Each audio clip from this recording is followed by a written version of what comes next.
everyone. Thank you so much for taking the time to download and have a listen. If you like what we do, please consider giving us a like and a share. And if you love what we do, please consider becoming a patron, as it actually does mean a lot to us and helps our work. This week, we've got a character who I believe you will know who he is. But not only that, I also believe you probably already got an opinion on him. It's Roger Hallam, co-founder of XR and founder of JSO. For those that have seen Roger interviewed in the past, whether in live or on TV, you'll know that Roger doesn't suffer fools gladly. However, if he sees you as an ally, i.e. an anti-capitalist or someone who genuinely believes in the health and well-being of the planet, he's actually pretty cool. Topics discussed on the show today are farming in relation to the climate crisis, the creation of XR and JSO, the power of popular movements, neoliberalism, citizens' assemblies, and revolution.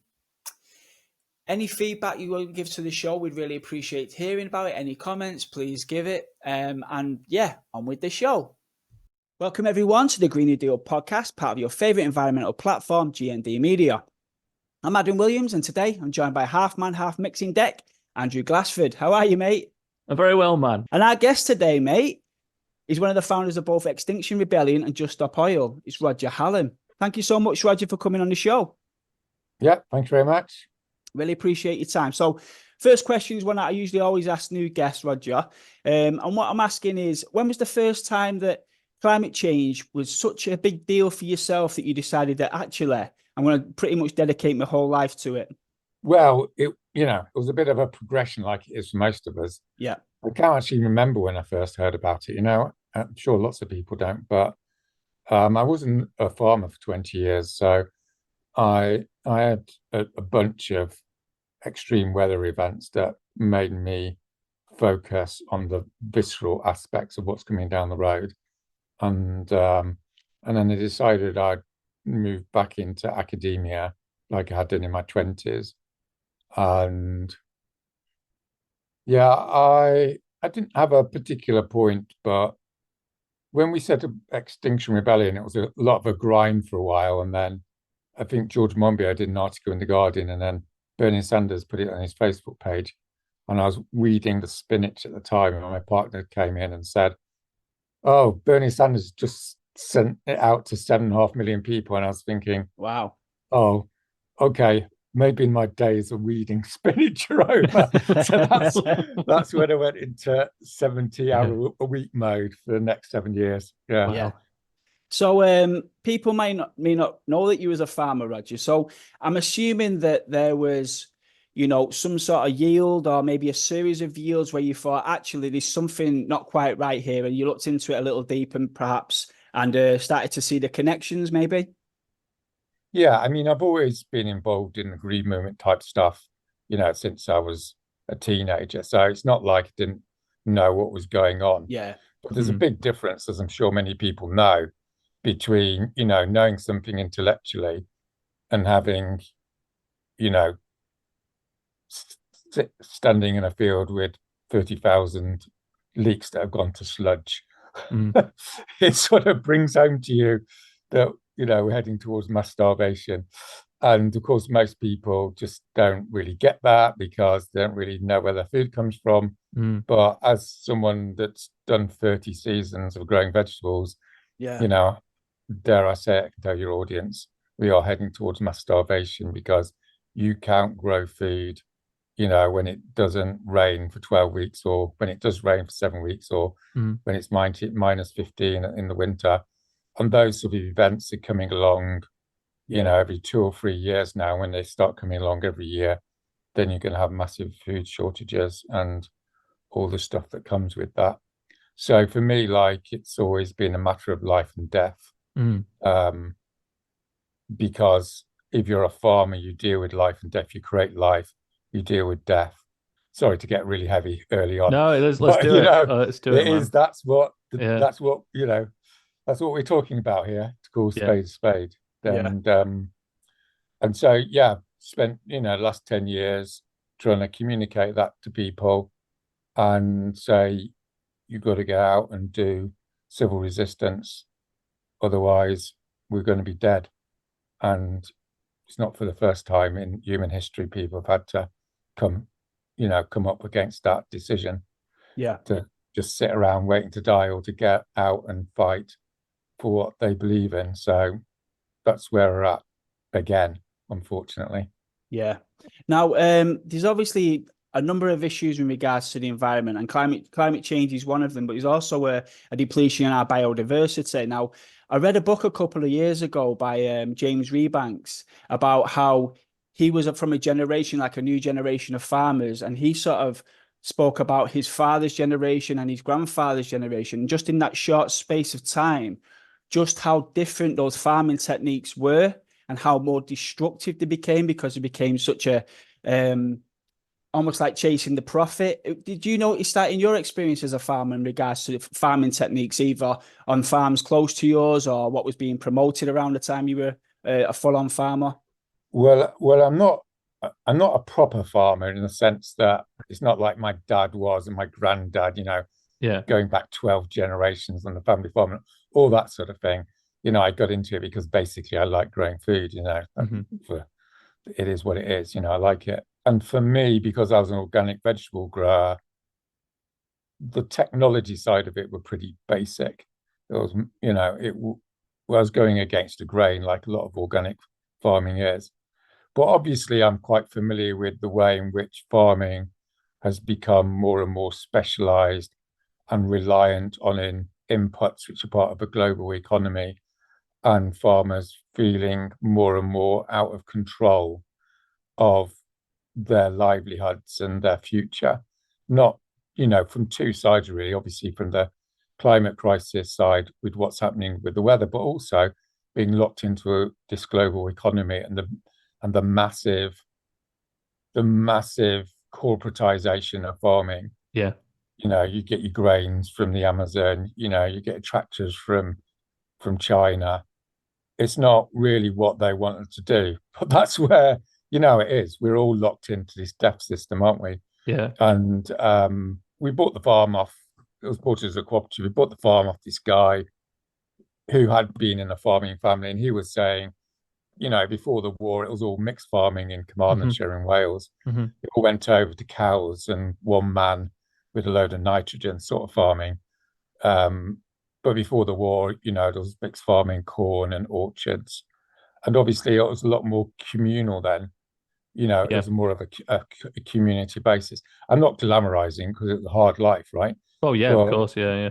Significant issues around loneliness and isolation in modern farming, because that's what it's made it. It's one guy and 300 acres and a load of cows, Yeah. And it's not really what they want to do, to be honest. I suppose there's that kind of dichotomy between the traditional idea of a farmer being a provider for people versus them now being a source of revenue for the intermediaries and just being kind of, essentially a mine for Asda or Tesco now, which is a very different kind of positions we're in. And as we're kind of talking at the moment, there's lots of action being done by farmers in Wales and across France and Germany. We've not really had a chance to kind of get into that on the show yet, but do you have any kind of thoughts or feelings about what's going on with those strikes and why they've gotten to this point now? Well, it's very upsetting because, to be honest with you, because I have, having done farming for 20 odd years, I instinctively feel sympathetic to other farmers, because it's my trade. Yeah. And it's a hard life, it's not easy. And farmers feel very misunderstood by the general population, because the population at large just has no idea how important food is, because they've never experienced food shortages of any extent. Yeah. And I think, and so we've taken the farming community for granted, and we don't understand that food is not an interchangeable good. It's not, if you run out of computers, it's a bit annoying. If you run out of food, you die. It's no joke. See what I mean? It is.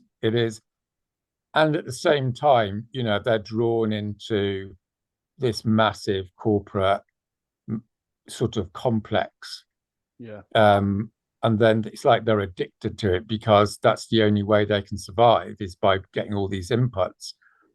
And then they're persuaded that, they shouldn't be changing to a more ecological system of farming.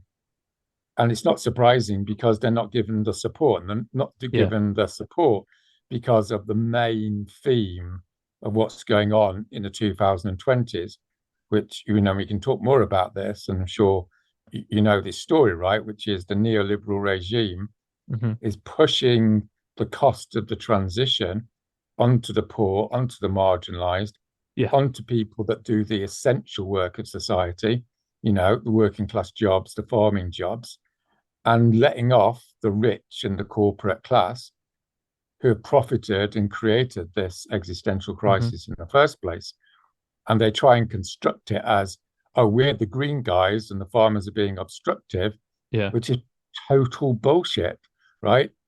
Basically they're covering for the rich and the powerful who need to pay their way at a very minimum. Yeah. And it makes me absolutely furious that they get away with, pushing the costs of this necessary transition onto these groups. And then, of course, these groups are manipulated by the radical right and move towards fascist parties. This is happening all over Europe. We saw it coming years ago, right? This was going to be the main mechanism. And the neoliberal regimes are facilitating fascist developments because people don't want to be true. They don't want to be told they have to pay for this transition, and I'm presuming that's the main point of your podcast, right? yeah, exactly. It's like there's two things to do, right? We need to transition, otherwise we're totally fucked. And pretty much. And the only way it can be done is by taxing the rich, to be blunt. And that's the message we need to get out there. And there's no point starting getting tricky about farmers because they're not the problem, right? It's the system. As far as I'm concerned. I was going to ask, so obviously you work with Just Stop Oil and Extinction Rebellion. Have you done any kind of specific work trying to reach out to farmers through that, or is there already those battle lines drawn between? There's been various sort of attempts, or sort of not attempts. That's the wrong word, but like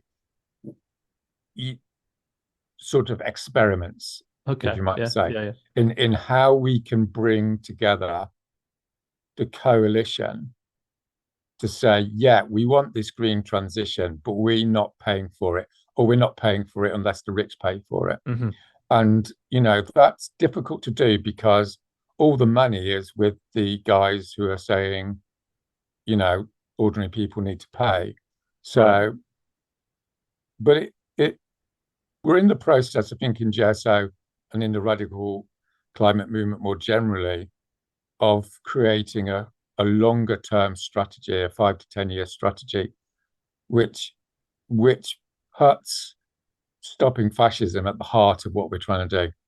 Because the climate crisis it's not like the climate crisis is going to happen and then we all fall dead one day. I'm 57, and when I was younger like you guys, sort of thing, or younger, the whole thing was there was going to be a nuclear war, and that was wham bam, you're gone, right? That was a full the stop. Thing about the thing about the climate crisis is what the climate crisis really means is fascism. It means authoritarianism. It means what's going on in Russia, because you'll get regimes which will force ordinary people into destitution in order to protect the regime. And this is already happening. So what we need to do is build a social coalition which fuses together the ecological and the social. And, that's easy to say and everyone goes, oh, yeah, that's great. But as I'm sure you know, right, there's a lot of work to be done. It's not going to be done this year. And it's going to come through direct action. It's going to come through people's assemblies. It's going to come through door knocking. It's going to come through high level cultural actions. There needs to be a whole range of different activities. in the same way as movements in the past of social change, whether women's movements or the labour movement or the movements for democracy in the 19th century. You know, all the tactics need to come together, and there needs to be a mass movement that's saying, over our dead bodies, are we going to betray our kids? And yeah, we're going to have the green transition, but it's going to have to be paid for by the elites, not by us. Thank you very much. Yeah. And that's what I'm rearing to go. Yeah. You know, to go around the country, do my banging speech. That's why you're talking to us on a Friday night. yeah, I know. It's a bit sad, isn't it? But hey, not at all. We've been doing it for 3 years, so we can't. Really? All right. No, it's a really good idea. Yeah. So, Roger, I just want to take you back a little bit. I know you've moved on from XR, but I do think it's quite interesting that the sort of transition again from being a farmer, seeing that these yields are out of whack, and really starting to feel like, actually, I'm going to have to start becoming almost like a full-time activist. What was it that, I know the characters sort of formed XR, but when was that moment when you all said, right, from this moment forth, we're going to do this, and this, I'm going to create this group, and how was it launched? And then obviously had quite a meteoric rise. And also, I'm just wondering as well if you have some reflections on it all these years later. So there's a lot in there, but basically, what was the start of it, Roger? Yeah. You know, what was it like when it was really taking off around the world? Because I mean, you cannot go into any room in the world and an environmental space and not hear about XR. So it really has, you know, gone around the world a few times. So what was that like? But also your reflections as well after a few years. Yeah, well, I did five to 6 years of research at King's College in London about the psychology of mobilization, as it's called, and how you deploy civil disobedience within social movements. And the purpose of that, to be blunt, was to work out how to create a mass climate movement, as you might say. Because I knew that's what needed to happen and what was coming down the road one way or another, right? Because obviously everything was getting worse and worse. So it took, you know, I was involved in a whole bunch of campaigns, social campaigns, stuff with trade unions, rent strikes, this sort of thing. So sort of work out how you get people to do stuff. So that's my day job, is working out how to get people to do stuff. You know what I mean? Like, you know, come on, this demonstration, how do you get people to turn up? I think it's called project management in the sort of. Yeah, there's a lot of that. I mean, it's basically applied sales, to be honest with you. That's probably blown my credibility with part of your audience. But you know, if you're honest with yourself, whether you're a socialist or whatever, it's the same sort of, you know, your thoughts going through your head. You know, you want to do something. How do you persuade people or bring people into a situation where they're going, what the fuck, I've got to do something, right? And so I worked on all that. And Extinction Rebellion, a lot of people don't know, but, you know, it was in formation, arguably, for about a year and a half. And there was various little prototypical campaigns, which no one knows about now, which were really rubbish. You know, because you've got to learn through failure. Trial and error. Failure, right? Yeah. You know, you can't overthink stuff. You just need to go out and do it. So a lot of it is based around, you know, networking theory and nonlinear dynamics and these things that are a bit nerdy. But I presented a paper to this group, you know, which were looking at this in April 2018, I think it was. Yeah. In January, actually. And they were all going, oh, well, maybe not, you know. So as far as I was concerned, we were going to do it. And if they weren't going to do it, I was going to do it. And by April of that year, everyone had come round to the idea we were going to do this. And we had big debates over the name and everything. But it was just like 15 people in the room. And then we ground away at it, like getting meetings organized. And I remember my first meeting in Nottingham and 2 people turned up, you know, one of them was my mate. So, you know, but I because I understand how you create social movements, it doesn't bother me that no one shows up. You know, I've done lots of things where no one shows up or 2 people, doesn't matter. You carry on. It's all about persistence and then knowing, you know, but by the autumn, I think George Monbiot did this article, and then, as I said, Bernie Sanders did this thing, and then we were getting like 1,000 likes a day on Facebook or something, and it was just like whoosh, and 5,000 people came and sat on the bridges in October 2018, and after that it was cloud nine, because the whole thing had it was basically, there's no point pretending we were lucky in that sense, it wasn't just that we were geniuses or anything stupid like that. We sometimes you hit gold, don't you, in a campaign, and that was gold times 10.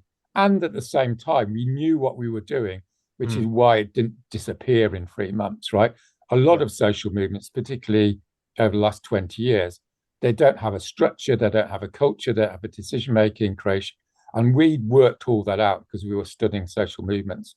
So that's why it consolidated itself. And obviously it was great, we managed to get it passed with some difficulty that we were going to have 10,000 people in London in April 2019. And that did what it said in the tin, which it changed history. And it, 200,000 people joined XR. It spread to 70 countries in 6 months, and blah blah blah. It was on the go. So it was a great iteration of a movement that was needed at that moment, as you might say. But I think 4 or 5 years on, I think the biggest thing that's changed is, I think around, I think passing 1.5 is going to have a profound effect on our culture, maybe not immediately, but basically the neoliberal dream of, create a campaign, get a bit of policy change, and we'll be okay.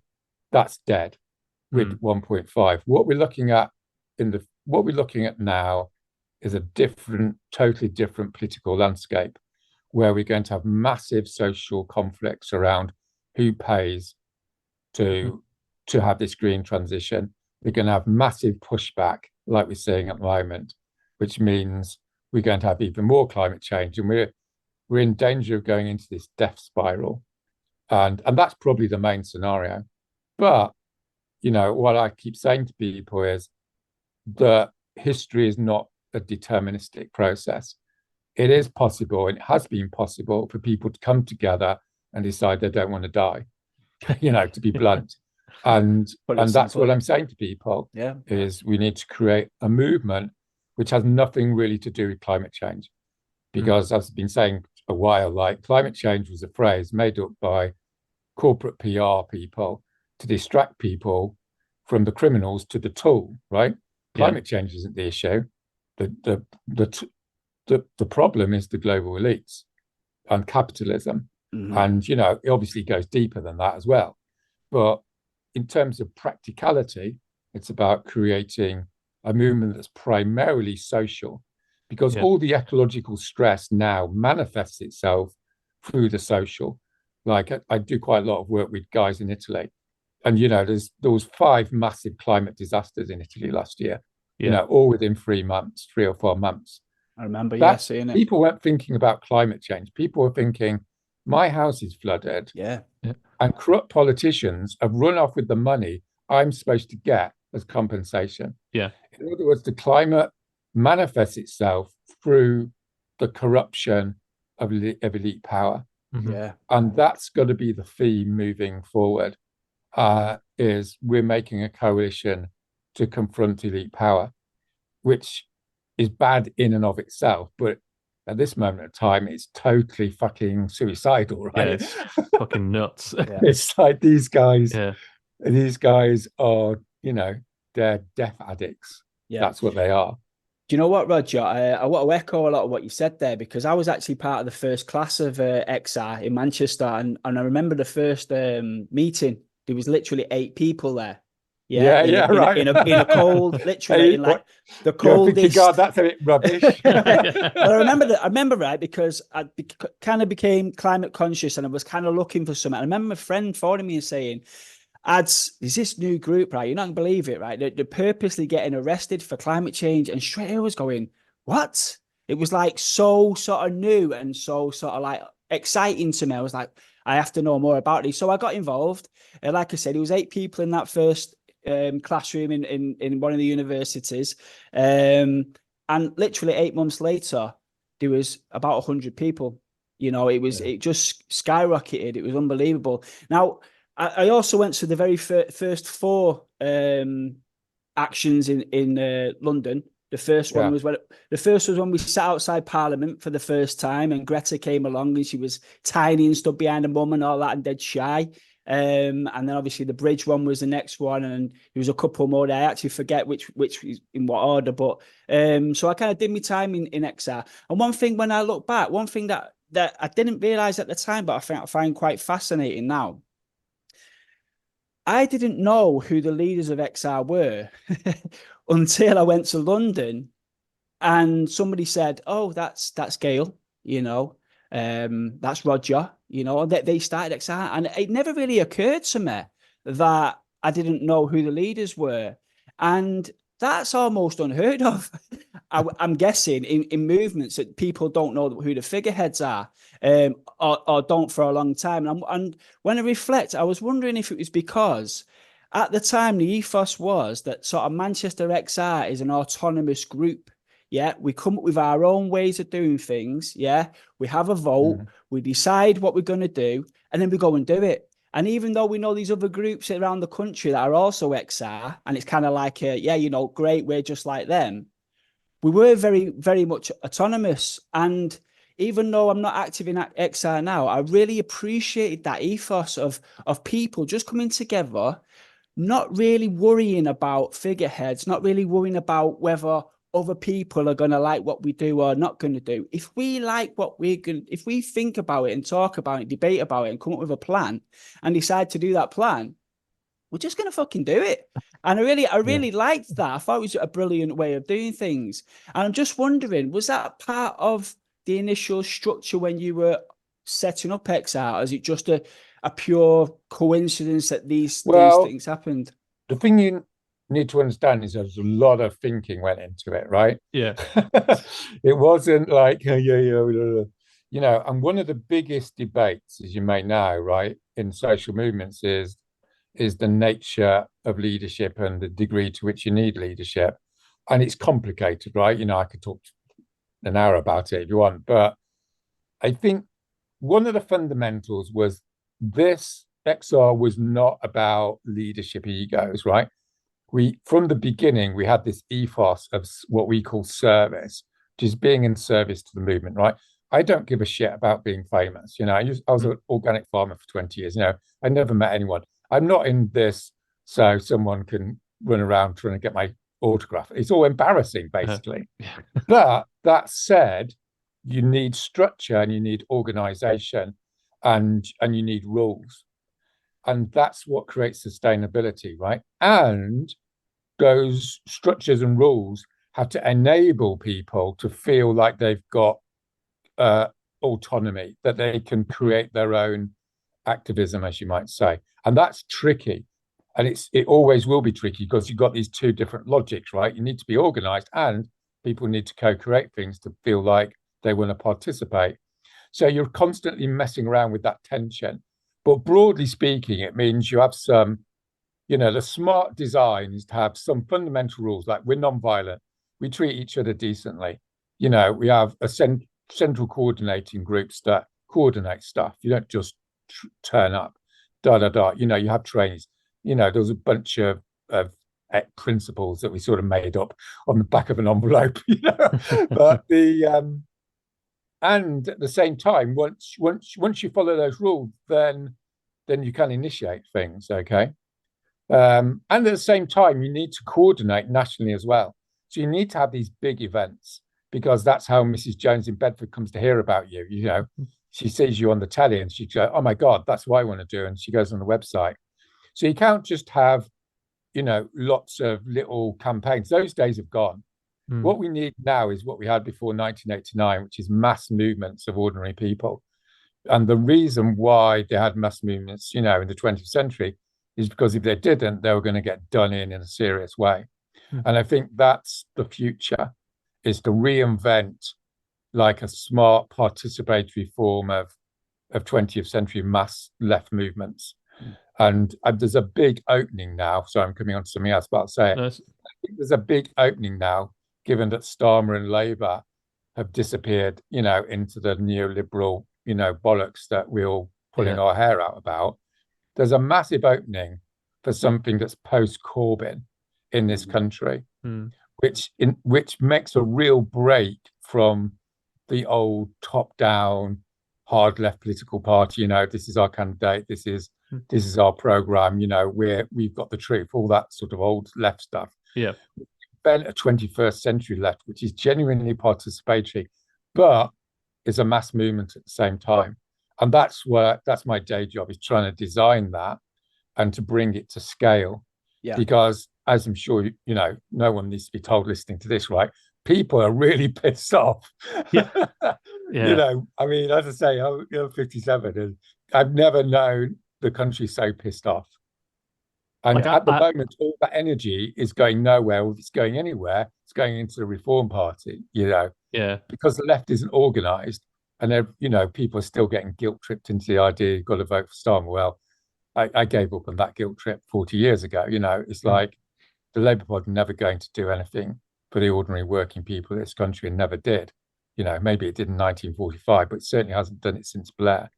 So for me, that's the big challenge is how to create a movement that's a movement and stands in the election and does direct action and does big cultural events. That's and doesn't get kind of stuck in the old hard left ways of doing things as well, which I suppose is, incipient in a lot of these kind of new things that start up for a bit, like the Breakthrough Party was, a collection of all these different things together and then just dissolved because of, well, I don't really know. I assume infighting and lack of organization. So I suppose, it's like, how do you do the new version of that with a complete break while having probably a lot of the same people that might want to be involved? Well, I can tell you how. Do you want to know how? Always. We're going off topic. Sorry, oh God, it's going off topic. But no, it's fine. This is, I don't want to sort of blow my own trumpet too much, but that's what I do. I do design on processes to empower people, and I do have a track record with XR and Just Stop Oil, and I've done lots of big campaigns around the Western world. And the general principle is people need to feel they're involved in order to be involved, right? And this is why left parties are generally, the old left parties are unsuccessful, because they, as I say, they're very top down. They decide the program and then try and get people to vote for them. And obviously that's successful because of first past the post in the UK, so they can get away with it, right? Yeah. But I think nothing lasts forever, and so the upshot of it is I've been talking to people in a bunch of constituencies over the last 2 weeks, and I'm quite excited because I think the failure of Corbyn has made the left a little bit more humble. No disrespect, because the left likes to think, it's the main show. We're socialists, and there's a lot going for socialism, and I agree, obviously. But it does lead to an inflexibility because people think that they've got the truth. Yeah, it's very defensive, isn't it? It's quite defensive, and it's not very open to new ideas, for better or worse. And I think because of the disaster that's fallen on the left because of what happened to Corbyn, we don't need to go into the details of it. People are looking for a new model, and the new model is assemblies, and not assemblies covers a multitude of sins. They can be done badly, they can be done well, but the model I'm working on is, and this could be done by a bunch of different groups, right? I haven't quite worked out which groups should or shouldn't be doing it, but you take a constituency and you have 5 assemblies, and you say, we're going to put a candidate up. We're going to have assemblies in a constituency, because you're actually going these assemblies are going to choose the candidate, and they're going to choose the program. So there's a big incentive for people to turn up. I mean, where this has been done around the Western world, you can get 200 or 300 people in the room, because it's not like an assembly that's done, let's all have a chat and decide the world's a bit of a tricky place and then go home and nothing happens, right? This is, we are going to put a candidate up against this, corrupt Labour MP who's been in for 30 years and never does anything, and right?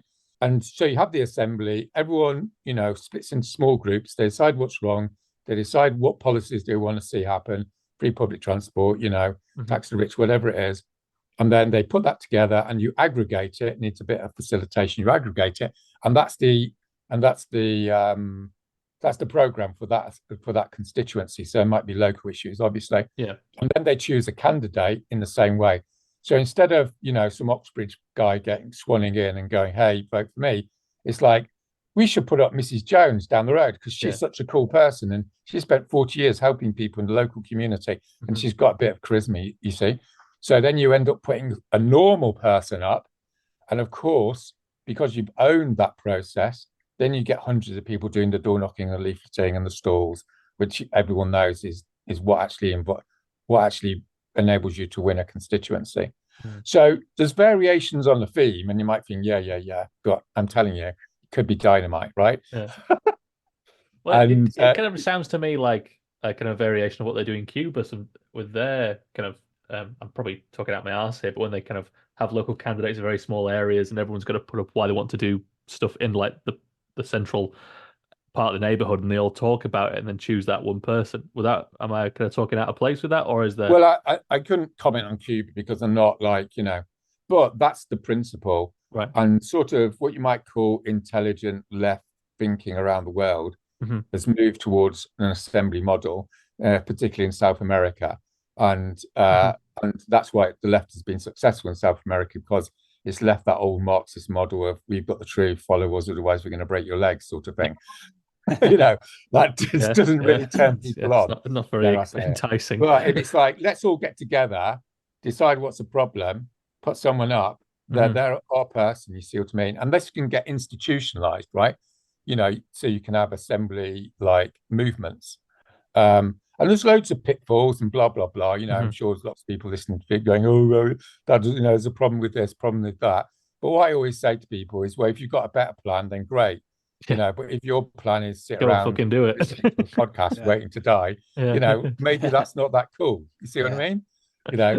Roger, what I find interesting is when I was in XR, there seemed to be quite a lack of sort of political analysis. And yet to hear you now, you very much have ideological, views. You've mentioned socialism, you mentioned carbonism, you mentioned Marxism, but these seem to be quite sparse within XR, and it seemed to be purposely so as well. Do you think that was one of the reasons why XR never took off as maybe you'd hoped it would, because it was lacking maybe an ideological anchor? Because I know that when I was in it, a lot of us that did leave, we did feel like it was a bit shallow when it comes to political analysis and talking about neoliberalism, talking about capitalism, and having a deep-rooted alternative to capitalism. Those sort of conversations weren't really there, and that's why a lot of us kind of stepped back a little bit. What's your thoughts on that? Well, these things are complicated, right? So what I'm going to say is obviously going to be a bit overly simplistic, but I think two things happened with XR. First of all, it became very big very quickly. And, I don't mean this in a disrespectful way necessarily, but a lot of people moved into it who had a broad, unideological worldview. It was the liberal middle class of the cities. And they still had this model that you do a campaign, you win a policy, and then you do a campaign on something else. And as I've said, now we're in this total crisis. That's a model that doesn't make sense. And I'm not saying I'm against it in principle, right? In 1995, I was involved in Friends of the Earth, all sorts of stuff. It makes sense because society is just trundling along and you're trying to get a few things improved, right? But in 2024, we're facing mass death. It is coming. It's here. And on top of that, we've got a ruling class which is totally incapable of doing anything about it, as we see every day. And by that, I mean the Labour Party as well. So that's one thing. The other thing was COVID. COVID decimated the movement. And my personal agenda was that the movement would move towards a more revolutionary social position, right, as it moved along. But it got devastated by COVID, because you couldn't do anything. So when we started Insulate Britain, and to a certain extent just Stop Oil, that was not the end point of what we're trying to do. Right. It was to re-galvanize the movement and cheer everyone up, as you might say, and go, hey, civil resistance, this is the way to do it. And we got, 90% name recognition. And it was functional, but it's not meta-functional in the sense that it's not a grand strategy. Right. And what we're moving towards now is what's called in the trade a grand strategy, a 5 to 10 year strategy, which necessarily has to be ideological in the sense that it can't replicate the sort of incremental approach of traditional environmentalism, because that's not going to do the job. What's going to do the job is system change. Now, people have been talking about system change, since whenever, as a sort of, performative, hey, I'm in system change, not climate change, for example. Yeah, it's just like, but it doesn't actually mean anything. Yeah. So for us now, what we have to do is concretize that into a strategy which is like credible, as opposed to sitting around doing nothing. And that strategy, as I see it, just putting it in a personal frame, like what I think needs to happen is a movement that, as I said, stands in elections, does mass demonstrations, does civil resistance, does assemblies, and moves those assemblies to becoming national assemblies. Like we've got this idea, a few people, of this House of the People, which basically replicates and becomes a rival for the House of the Commons. Because in XR, if you remember XR, we had this idea, we want a citizens assembly, right, on the climate. And it's a great idea, you got forward. One as well. David Attenborough came. Well, exactly. So what happens is you get a shit one, which never does anything, and they just don't publicize it, or they say no. So it's really like, it's deferential. Well, the more revolutionary approach is to say, we want a national assembly, and if you don't give it us, we're going to do it ourselves. And this is the critical moment. This is the main thing I want to communicate nowadays to people is, we do it our fucking selves, right? We're not, this regime is taking us to our death, right? It's going to kill our kids. It's serious stuff. What we need to do is come together as hundreds of different local assemblies, in Wigan and Manchester and Bolton, right? You have these assemblies and they send people to a national assembly, and that national assembly gets some money, gets a mass movement. Everyone's giving their 10 quid and all this business. And then when Labour win the election in November or whatever, then this National Assembly, House of the People, whatever it's going to be called, when Parliament debates childcare, the House of the People will debate childcare, and when in Parliament they say, there's no money, blah blah, then the House of the People will say, actually, we do want childcare and we want to tax the rich properly, and that will be like an actualization of the people's will, as they say in political theory. You see what I mean? So it won't be just a bunch of people in a pub in Hackney going, hey, we should have childcare, right? It will be an ordinary electrician and a nurse will come out onto the steps of that assembly and say, this is what the people of Britain want. And they look like the people of Britain, and they're speaking for the people of Britain through these assemblies. And that will amplify and build social movements and legitimate social movements. Because when you go on the street as just a boy, what people say, it's just you, you're being a twat sort of thing. And while if you've got a social movement behind you, which is visibly represents the people of Britain, then you say, actually, this is what the House of the People want. So stuff you. And that's basically how radical political change works. If you've read your Russian Revolution, you've got the Soviets, all this sort of stuff, right? Which doesn't mean, by the way, I'm pro-Russian. I'm not pro-Lenin, just for the Daily Mail they're listening. But you see what I mean? Yeah. It's in terms of the sociology of revolution, how societies change. You need to have a street movement, and you need to have alternative institutionalization of government of governments. So it's in that direction, and probably loads of people think, this is really naff. But that's where we're moving towards. And of course, loads of people before Extinction Rebellion said, that's a crap idea. And then you did it. So it doesn't worry me at all that, some cynical people think it's crap. Yeah. I've been around the country and testing this with people, and people are super enthusiastic about doing something that's within our collective agency, because everyone knows the Labour Party is going nowhere, right? And even if it was yeah. going to go Yeah. somewhere, you wouldn't be able to influence it anyway, because it's Yeah, run very by, little chance. dictatorship, Yeah. isn't it? Well, just before we bring ads in for another question. So I'm working on a climate jury at the local authority that I Yeah. work for, and not to be named. And it's like there is kind of a feeling in a room when you basically tell people that like what you're doing in here, we really care about, and it matters. And it's taken a couple of sessions for the people in the room who are all, that look like this, it's based on census data, look like the city, and it's whatever. And they're kind of having to work out how to, I suppose, not think for themselves, but kind of have that agency to think that their opinions are important and as valid as the experts and folk that are coming to speak to them about climate change. It's like it doesn't matter that this guy, has a PhD and knows the science. Your position in your life, you have a quality to that and an opinion which is also important Yeah. because it's going to affect everyone. And it is taking like a couple of weeks for that to slowly kind of internalize in them. So I imagine any kind of assembly process that you kind of work on, it's going to be, like you say, a 5-10 year thing because there's so much of that self-actualization to actually get underway to get people into the space to do well, stuff. this is the genius of assemblies when they're done well, of course, right? You don't get people, shouting at each other, interrupting each other. Yeah. It's all about the miracle of listening without sounding too hippie. It's like That's the fucking title of the but it's podcast, true. mate. I mean, I'm a empirical social scientist. Yeah. If I thought it was bollocks, I'd say so. Yeah. But I've researched it. I've seen it.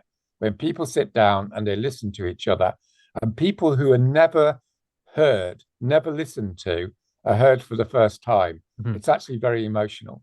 And so many people feel so disempowered. And this is why I think assemblies are going to be the next big thing, is because we're just not being heard, and that's what's, pushing people over to the Reform Party, pushing people into, self-destructive behavior, all the rest of it, right? Is because as human beings, we need attention. We need to be valued. Mm-hmm. And if we're not, bad things happen to our psyches and, it's all around us, isn't it? This miserable depressiveness. And then you go to an assembly and suddenly it's like Mrs. Jones down the road is going, oh, I think like that as well. And you go, really?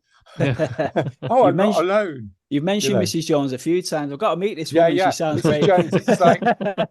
Jones, it's like whatever it's called, Worcester Woman or something, isn't it? It's like, oh, right. Anyway, what I'm saying, right? Most people, most of the time, want an okay life. They want things to be okay for their kids. They don't want to be treated like idiots. These are the perennial needs of most people most of the time. And there's no movement, there's no voice for that agenda in this country. I get it. Yeah. Now, just one thing though, and I'm wondering, you did mention before that once we hit 1.5, it's not like it's the end of the world. Yeah. But it means that there's a series of potential tipping points and things are going to get more disruptive. Now, the idea of a people's assembly has to have some sort of stability, civil stability for them to sort of work. Yeah. And I'm just wondering, on the current trajectory that we're on with climate change and, climate breakdown, you're talking like 5-10 years for this movement to really sort of kick in and start to make moves. But we are really on the precipice now, aren't we, of the unknown, where year on year, civil society, and that stability that you sort of need, that foundational stability to create these sort of political structures, whether grassroots or not, it is becoming a bit more precarious, isn't it, year on year? And I have noticed recently on your social media, you do talk about revolution, and I'm wondering, is this the revolution you're talking about, or are you thinking if it's not this, if we don't get this into play, these people's assembly, then we really are now talking about a revolution in the traditional left sense? What I'm trying to say is there's massive social disruption coming anyway. It's not like you're still going to have a quiet life and, fly off to Spain every summer, right? Those days, the life we've had in this country for the last 30 years is coming to an end. And we're one way or another, we're going into a time of massive social tension. Mm-hmm. And that leads, the default of that is it leads to right-wing authoritarianism, right? But it doesn't if we get organized. Basically, in a nutshell, that's my position. And getting organized means organizing for a revolutionary change in society.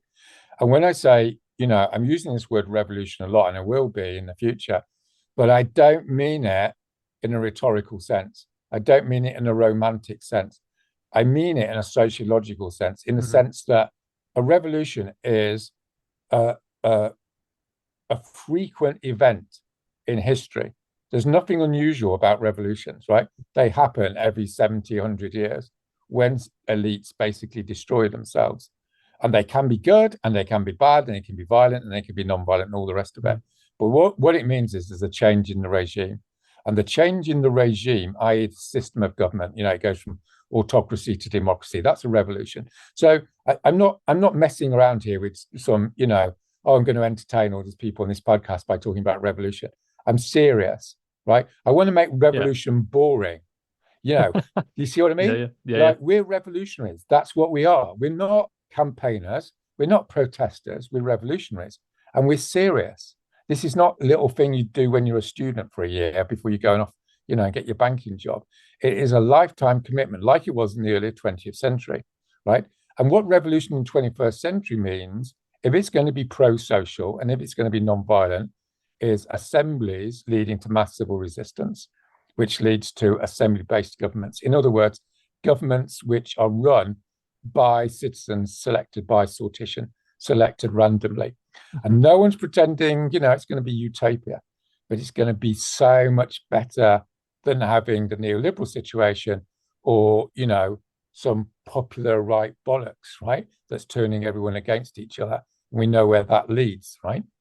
So there's a lot of work to be done, but it's I'm always a little bit ahead of my time, as you might say, So a lot of people will probably go, oh God, revolution, that sounds.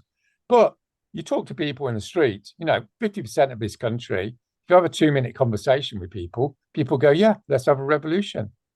And the only reason we're not having it is because there's not the leadership in the organization. And, there's a lot to be done, right? I'm not pretending for a minute. And that's why I'm saying it's a 5-year project. But I think this is what the social movements need to say, and they need to be honest. The only way we're going to save our kids is by having revolutionary change.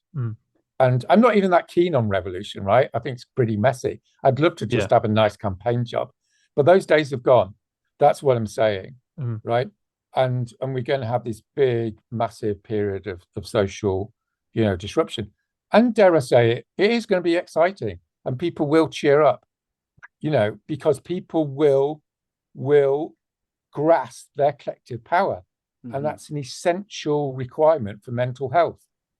And one of the reasons everyone's so miserable now is because people don't feel they have agency. So there's pros and cons. I'm not naive. I think it's going to be really tricky. But don't give me this bollocks that, we're going to have revolution. This is going to be the worst thing in the world. This sort of bourgeois notion that, disruption is really bad. No, it's not. It's actually exciting as well. Right.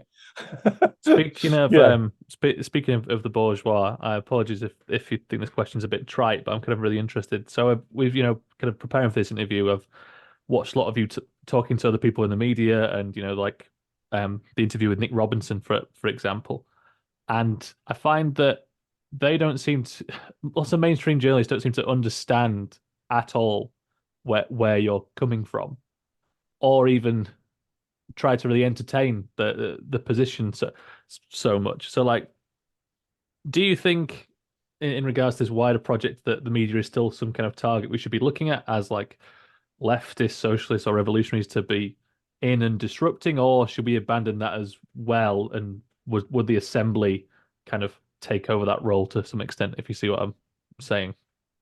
How do we get the messages out on a wider... Disruption has two quite different functions. Disruption is a mechanism to get attention and build a movement. So, someone, dare I say it, should go to supermarkets and take some food out and give it to people, right? The reason to do that is not because you're trying to give food away, it's to get attention. and build a movement. For people saying we're not going to put up with child hunger in this country. Yeah. So often that's what direct action is there to do, is basically to build movements.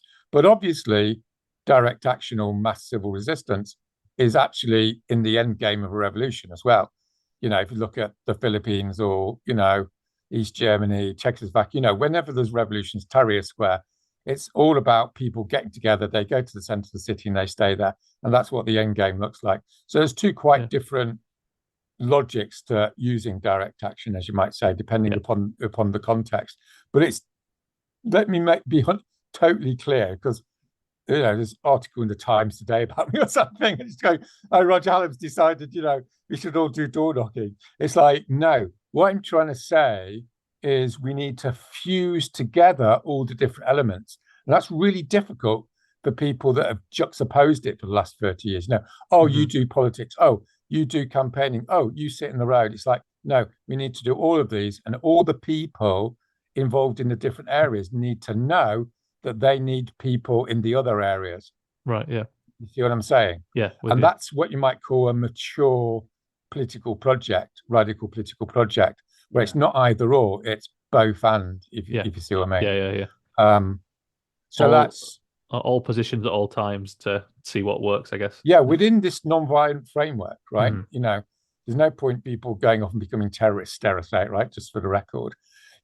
What the revolution, if it's going to be pro-social, has to be rooted in is ordinary people in their local communities organizing themselves, but not being, total autonomists, as it were, but bringing that local power into national power.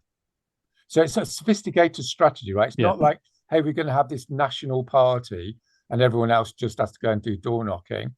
But nor are we saying, oh, there's going to be an assembly in Manchester and they're going to do great stuff, but don't ask them to do anything nationally, right?